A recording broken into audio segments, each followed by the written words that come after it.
Hello everyone, एक बार फिर से आप सभी का स्वागत है। आज आप थंबनेल देखकर ये तो आपने गेस कर ही लिया होगा कि हम आज किस टॉपिक पे चर्चा करने वाले हैं। आज मैं यहाँ पर अलजेब्रा से रिलेटेड कुछ तथ्यों के बारे में, अलजेब्रा से संबंधित कुछ ऐसे फैक्ट्स के बारे में आपके सामने रिवील करने वाला हूँ। तो आइए सबसे पहले यहाँ पर इस टॉपिक में ये जो अलजेब्रा लिखा हुआ है, इस अलजेब्रा के बारे में कुछ थोड़ी बहुत शब्दों के द्वारा इसके बारे में कुछ कहा जाए। जैसे आपने मैथमेटिक्स में कई ऐसे ब्रांचेस देखे होंगे, कई शाखाएं हैं जिसमें अलग अलग मैथमेटिक्स के सेक्टर्स हैं।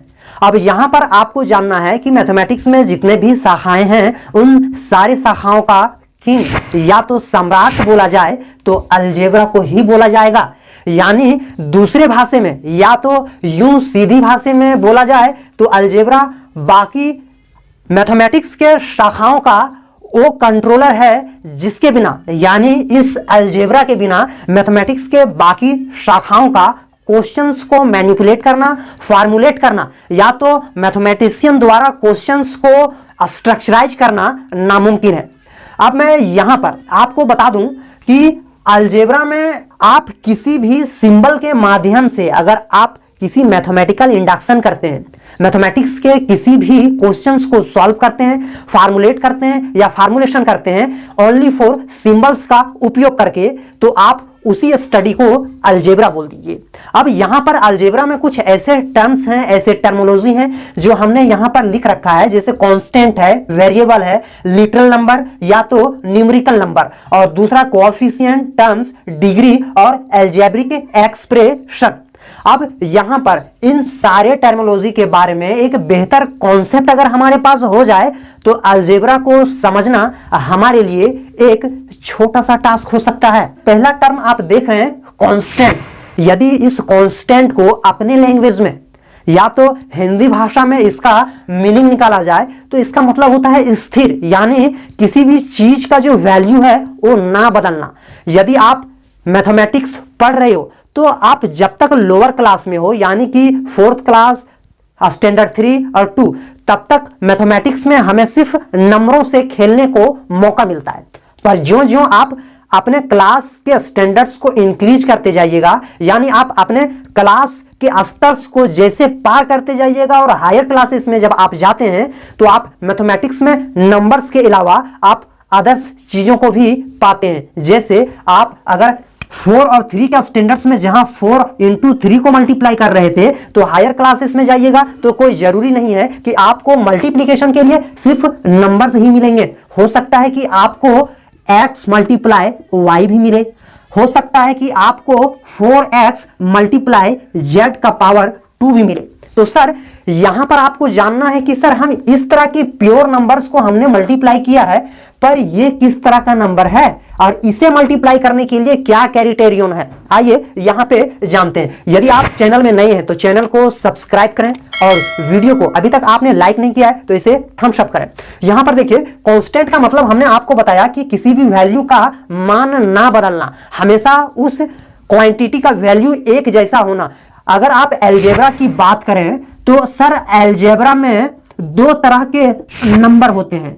एक तो लिटरल नंबर, जैसा कि हम यहां पे अभी डिस्कस करेंगे जो टर्मिनोलॉजी 3 में दिया हुआ है। एक है हमारा लिटरल नंबर और दूसरा हमारा दिया हुआ है न्यूमेरिकल। न्यूमेरिकल कहने का मतलब हो गया कि जैसे हम नेचुरल नंबर्स की मदद से मैथमेटिक्स में कई ऑपरेशंस करते हैं, ये सारे नेचुरल नंबर्स को आप न्यूमेरिकल बोल दीजिए। और जितने भी नंबर्स हैं, चाहे आप 0 ले लीजिए या 0 से अनंत तक ले लीजिए, वो कभी भी अपने वैल्यू चेंज नहीं करता। यदि वो 4 है तो कल भी 4 होगा, आज भी 4 है और बीते हुए समय में भी उसका वैल्यू 4 ही था। पर आप थोड़ा सा अनुमान लगाओ, या तो आप थोड़ा सा अतीत में जाइए या प्रीवियस क्लासेस में जाइए, और यदि आपने इक्वेशंस से रिलेटेड क्वेश्चन को सॉल्व किया होगा तो आपने देखा होगा कि सर क्वेश्चन यदि x + 4 है और = 9, तो यहां पर जो x है ये लिटरल नंबर है, यानी ये अपने वैल्यू चेंज करते रहता है। कभी इसका वैल्यू 2 हो जाएगा, कभी -2 हो जाएगा, कभी 0 हो जाएगा, कभी -8 हो जाएगा। तो सर ये जो अपनी वैल्यू चेंज करता है ना, इसीलिए इसे हम कहेंगे वेरिएबल। वेरी यानी चेंज करना, वेरी यानी बदलना, VARY वेरी। वेरी का मतलब बदलना, और वेरी से ही बना है वेरिएबल, यानी जिसमें बदलने की प्रवृत्ति हो, जिसमें परिवर्तन होने की प्रवृत्ति हो। यानी कि अलजेब्रा में यदि सर लिटरल नंबर और न्यूमेरिकल है, तो लिटरल नंबर में जितने भी अल्फाबेट्स हैं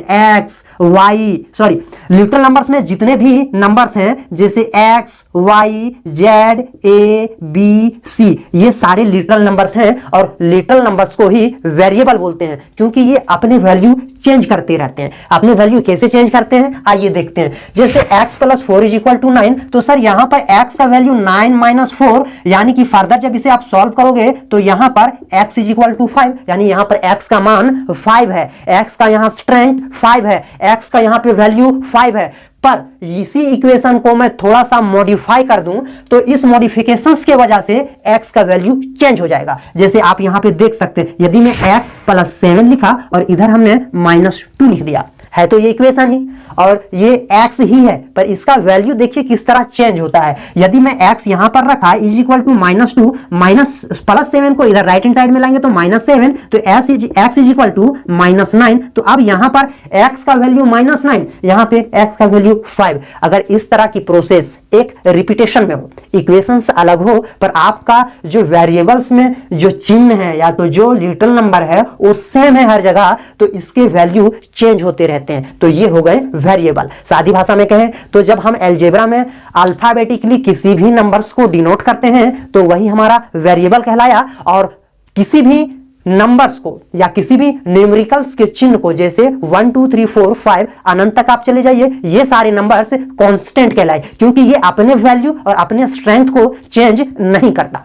ये दो टर्मोलॉजी का डिस्कस हमने कर लिया। अब यदि आप लिटरल नंबर एंड न्यूमेरिकल पे आए, तो इसको भी हमने बता दिया कि अलजेब्रा में दो तरह के नंबर्स हैं। जब तक हम जूनियर क्लासेस में थे तब तक हम सिर्फ नंबर से खेला करते थे, पर जैसे जैसे क्लास का स्टैंडर्ड बढ़ते जाता है, तो आप जब कभी भी किसी भी तरह की ऑपरेशंस करते हो तो सिर्फ नंबर्स का नहीं, बल्कि उस नंबर्स में कुछ अल्फाबेट भी जुड़ जाते हैं, और हमें उन्हें भी जोड़ना, घटाना, मल्टीप्लाई करना और डिवीजन जैसे प्रोसेस से हमें गुजरना पड़ता है। तब आप उस तरह के नंबर्स को लिटरल नंबर बोल दीजिए। जैसे ये अल्फाबेटिकली जितना भी है ये सारे लिटरल नंबर। अब यहाँ पे 4th नंबर में है कोएफिशिएंट। अब इस चीज को बताने से पहले मैं थोड़ा सा बोर्ड को इरेज कर लेता हूं। यहाँ पर देखिए कोएफिशिएंट, यहां पर अगर किसी भी अलजेब्रिक एक्सप्रेशन में, अलजेब्रिक एक्सप्रेशन भी एक टर्मोलॉजी है जिसे हमने लास्ट में रखा है। इसे लास्ट में रखने का रीजन है क्योंकि सर किसी भी अलजेब्रिक एक्सप्रेशन को समझने के लिए सबसे पहले हम इस टर्मोलॉजी के बारे में अध्ययन करेंगे। अब यहां पर देखिए कोएफिशिएंट, यानी किसी भी अलजेब्रिक एक्सप्रेशन में यदि मैं आपको एक अलजेब्रिक एक्सप्रेशन दूं 4x², और यहां पर आपको मैं पूछूं कि सर x² का कोएफिशिएंट क्या है, तो आप 4 बोल सकते हैं। यानी कि x² में जो मल्टीप्लाइड है ये हमारा कोएफिशिएंट हुआ। दूसरे भाषा में अगर और इसे थोड़ा इजीली अगर समझने की कोशिश करें, और मैं यहां पर लिखूं -4xy, और यहां पर अगर आपको बोला जाए कि सिर्फ इस x का कोएफिशिएंट क्या है, तो इस x को छोड़कर यहां पर जितने भी चीज या जितने भी कंटेंट हैं उनको आप कोएफिशिएंट बोल दीजिए। यानी कहने का मतलब ये हुआ कि सर इस x का कोएफिशिएंट -4y होगा। आप लिख सकते हो कोएफिशिएंट ऑफ x = -4y। और इसी क्वेश्चन में अगर आपको पूछ दिया जाए कि y का कोएफिशिएंट क्या होगा, तो आप y को छोड़कर बाकी जो ये दो कंटेंट -4x आप देख रहे हैं, यही हमारा कोएफिशिएंट कहलाएगा। अब यहां पर देखिए टर्म्स।